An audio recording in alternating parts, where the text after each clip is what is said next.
From Pacifica, this is Democracy Now!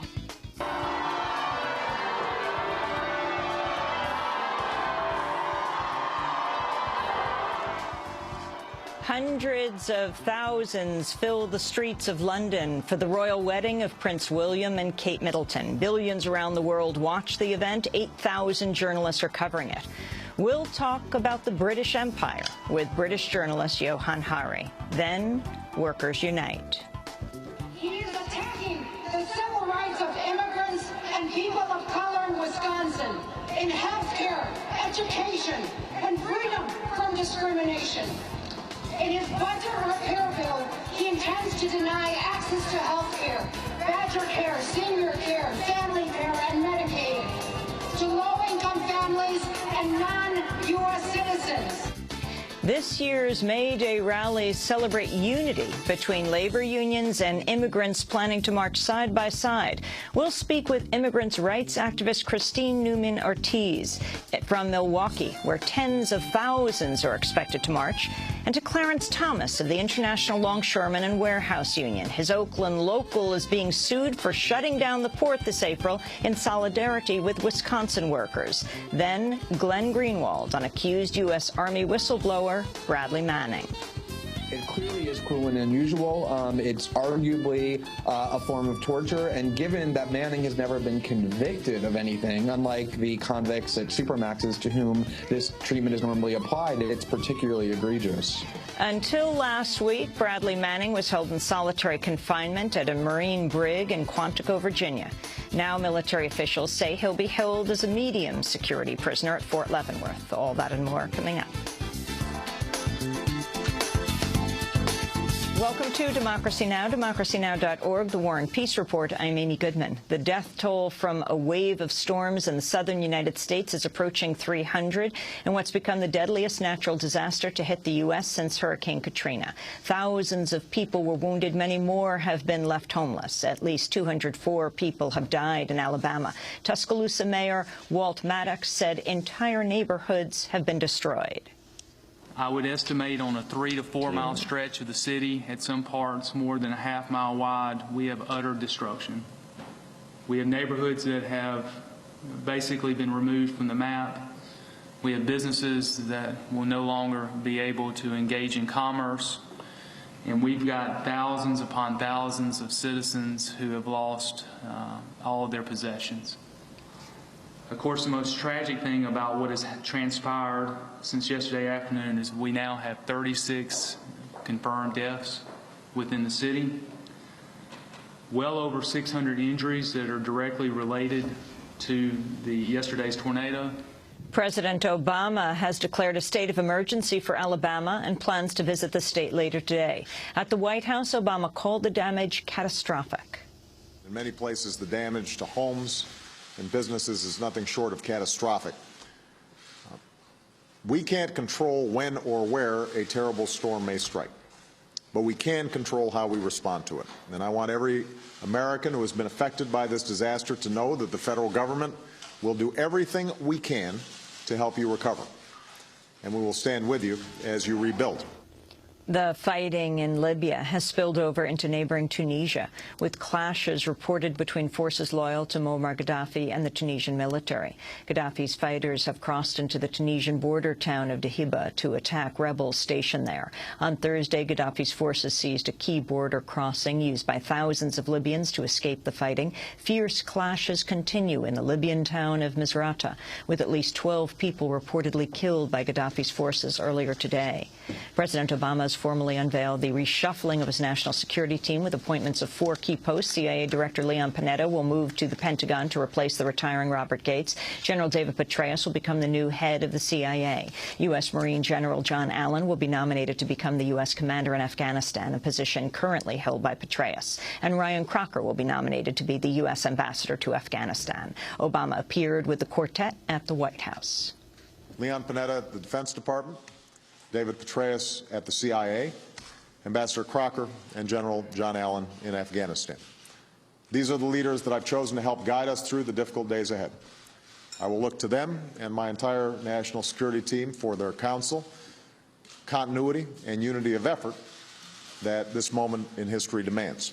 Speaking after Obama, Panetta said his top priority will be to ensure the U.S. remains the world's leading military power. This is a time of historic change, both at home and abroad.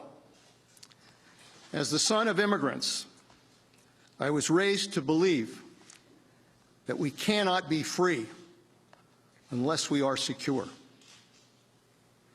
Today, we are a nation at war, and job one will be to ensure that we remain the strongest military power in the world, to protect that security that is so important to this country.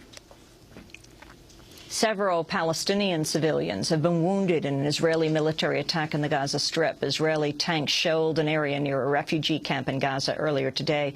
The victims included 2 children. The attack comes just 2 days after the Palestinian factions of Fatah and Hamas announced an agreement to form a unity government and hold general elections. Egypt, meanwhile, has announced it plans to open up the Rafah border crossing with Gaza after years of closure under longtime President Hosni Mubarak. Speaking to Al Jazeera, Egyptian Foreign Minister Nabil al-Arabi said Egypt will unveil further steps to address, quote, the blockade and suffering of the Palestinian nation. Former President Jimmy Carter sharply criticized the U.S. and South Korea for withholding humanitarian aid to North Korea. Carter issued the statement at the end of a 3-day trip to the North Korean capital of Pyongyang. Carter also said North Korean leader Kim Jong-il is ready to hold direct talks without precondition.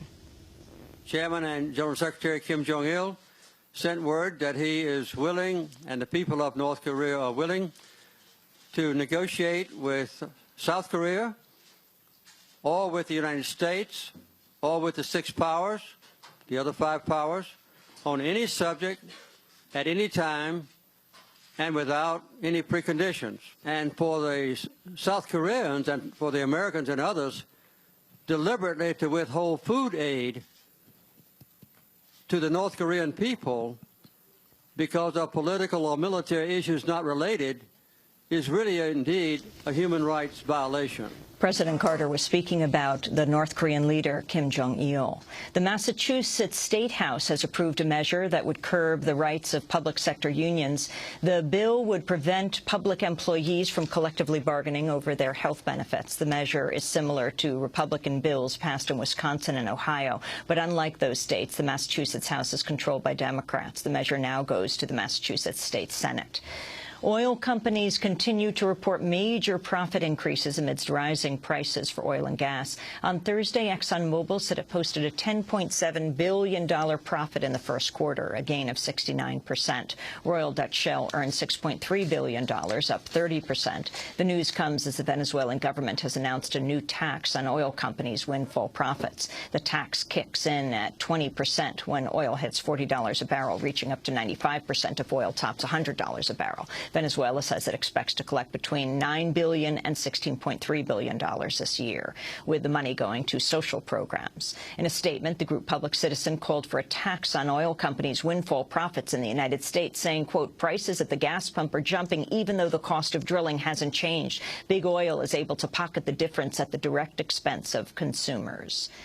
The alleged WikiLeaks whistleblower Bradley Manning has been cleared to be held as a medium security prisoner at Fort Leavenworth, Kansas, where he was just transferred.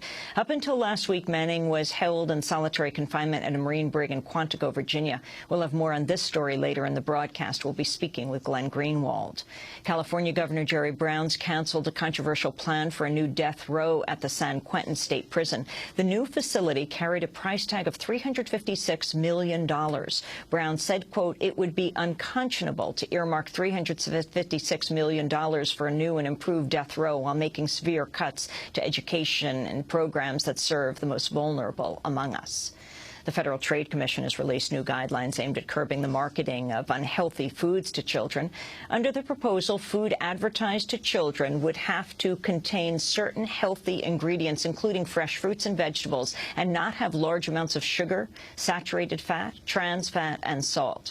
The guidelines would target a wide range of marketing tools, including the use of cartoon characters, advertising mediums, product placement, and digital media applications. Although food companies could face pressure to adopt them, the guidelines are voluntary, and companies would have up to 10 years to put them into effect. And a group of students at Rutgers University in New Jersey have ended a sit-in to protest tuition hikes. The 9 students occupied the school's administration building for over 24 hours before leaving voluntarily on Thursday night. And those are some of the headlines. This is Democracy Now!, democracynow.org, The War and Peace Report. I'm Amy Goodman with Juan Gonzalez. And welcome to all of our listeners and viewers around the country and around the world.